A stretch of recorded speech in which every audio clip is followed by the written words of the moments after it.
Welcome back to Tipsy Whiskey Shenanigans. I'm Steven, and tonight, whenever the heck you're watching this, we are getting into another list today. Today, we are talking about 5 whiskeys we don't talk about, but we totally should. But before we do that, please do me a favor, like, comment, and subscribe. Helps us out a ton, and we appreciate the support. But let's go ahead and get into that video we're here to do today, which is whiskeys we don't talk about. And I know that makes no sense because it's like, shit, you're up here talking about it right now. So someone's talking about them. But essentially, I wanted to come up with a list of whiskeys that I think are really, really good. But for some reason, we don't talk about them as a large group. Like everyone talks about like Buffalo Trace, Stag Jr., Rare Breed. They're all fantastic bottles, Old Forester 1920, 1910, But what are some bottles that don't get attention or are potentially overshadowed by those big beloved bottles that should get a little bit more love? And I'm not talking about bottles with like craft level distribution where they're in a state or two, like for example, Driftless Glen. I just got that. I really like the two. I got a bourbon and rye. Really like both of those, but they just don't have the distribution. I had to buy them online. It cost me a lot more than if I was just able to go down the road and pick them up like I normally do with most of my whiskey. So what are some bottles that have really good distribution, like pretty freaking fantastic distribution, bigger name brands, like bigger brands, but we still don't talk about them? And the first one that I feel like I have to kick off this list with is a bottle that for the longest time I did not like, till one day I just woke up and my palate had come around and I had to give Alec one and be like, shit, you're right, dude. That's a pretty good bottle. And that is Woodford Reserve Wheat Whiskey. I don't love the normal Woodford, or well, I'm okay with it. The normal Woodford's okay. Don't really care for the rye. Don't really care for the malt. And I'm a huge malt guy. But this wheat whiskey is the best. I don't like wheat usually. Really, like, I'm not a wheated bourbon kind of guy. I'm not a wheat whiskey kind of guy, but this wheat whiskey is incredible. It's so soft and sweet and vanilla and creamy. There's nothing to hate about. And there's no like weird, what I consider like wheated funk. There's no like funkiness on it. It's just extra creamy. I don't know. I don't have words to describe why this bottle is so good, but it is. And for some reason, like, no one talks about it. This stuff crushes it. And then coming up next, one that I bring up often, relatively often at least, because again, I think it's something that no one brings up, but they totally should. And it is Four Roses Single Barrel. One of my favorite sub $50 single barrels. This stuff is around $35, $40 in my area, and it is worth every penny. It's fantastic. It's super floral. Like it's the most floral bourbon I have or know of, but I love it. I mean, Four Roses, floral. Wow. Like it's like kind of like they named it like that. But Four Roses, everyone hunts the single barrels, not this single barrel, the single barrel proof. And no one talks about this one. This one, it's readily available, 100 proof, always on the shelves in every area that I've ever been to. And it's good. Like, there's nothing not to love. Yeah, of course I wish it would be like a barrel proof, but it's not. And it doesn't have to be. For the price it's at, this stuff is really, really good. And again, if you haven't seen it in some of my videos, it goes killer with the cigar. One of the better single barrels out there that's like sub $50. Fantastic. Should be on your shelves if it isn't already. And then coming up after that, we got a bottle that I'm a little newer to. Some people have talked about it for a while. I feel like we talked about it as like a community and then people stopped talking about it as much.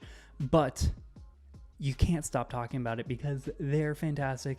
And it is Wilderness Trail Bottled and Bond. This stuff is just a small batch, but honestly, as a brand, I feel like they're so underrated. They're fantastic, especially this bottled and bond. Like, people chase freaking Blanton's or whatever the heck, and this stuff costs cheaper than that, because Blanton's is like $60 if you get it at MSRP, and this flavor profile stomps it, just stomps it. And honestly, this is probably one of my favorite. Actually, you know what? I'm going to change that. It is my favorite bottled and bond product sub $50.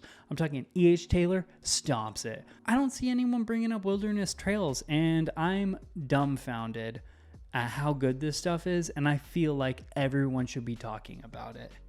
And then after that, the next two really, really big brands, like two of the hugest brands in whiskey, and we're talking about the ryes. A rye that honestly has been sitting on the shelves forever, and I've seen zero people talk about. Like, I've never even seen someone review it.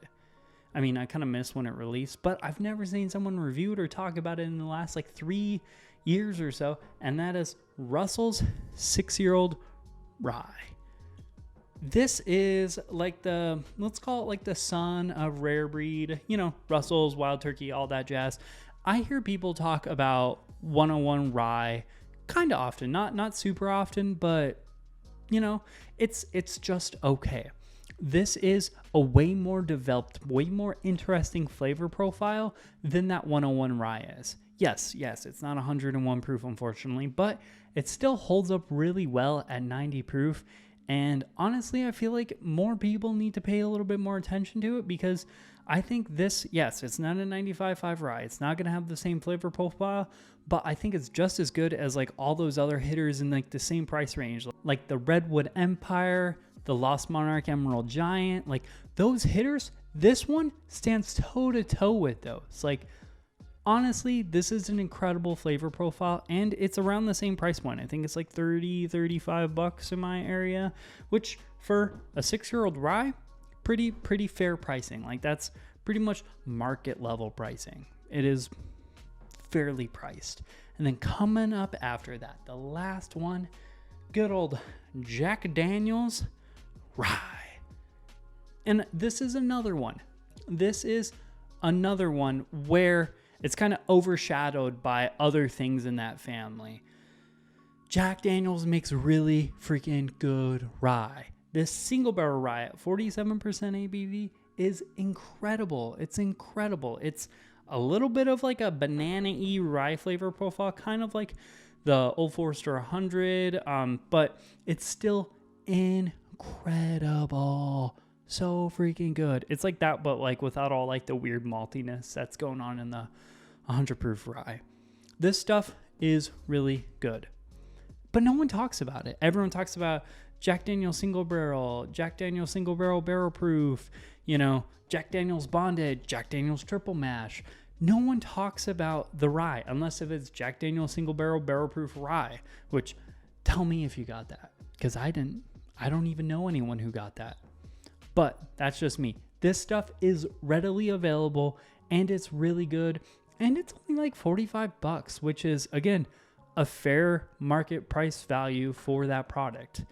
So these, I know we talk about and we hunt and we dream of all these cool, crazy, amazing whiskeys, but these were 5 whiskeys that you could go out to the store today and buy on the shelf for the price, or what your market's equivalent price of what I just listed here today. Like, none of these are over the $50 price range. None of them are over $50. They're readily available, they're easy to find, and they're great whiskey, but no one talks about them.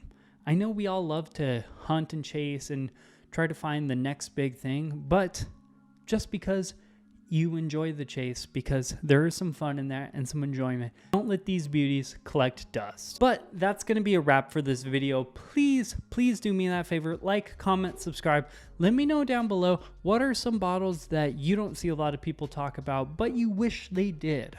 Also, let me know down below what you guys thought about my list. I mean, there's a bunch of whiskeys I have on the shelves that I could fit into the categories I just talked about. These are just 5 that I kind of think no one talks about, and they totally freaking should. Also, check out the Instagram, Facebook, and the Patreon. Link for all that stuff is down there below. That's a wrap for this video. Cheers, y'all. We'll see you later.